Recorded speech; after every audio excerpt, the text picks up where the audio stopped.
you're going to chain. We're going to do single crochet back loop only, or SCBLO.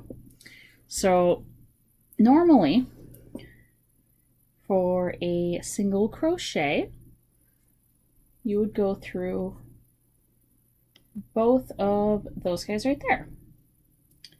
But that's 2 loops, we're just doing the back loop. So not on this chain that you made, but right here.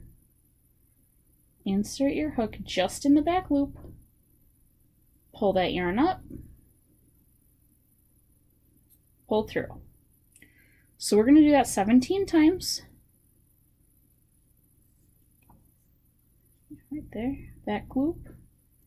Pull that yarn through. Pull through.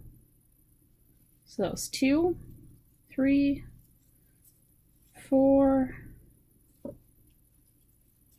5, and you can already see this ridge right here forming,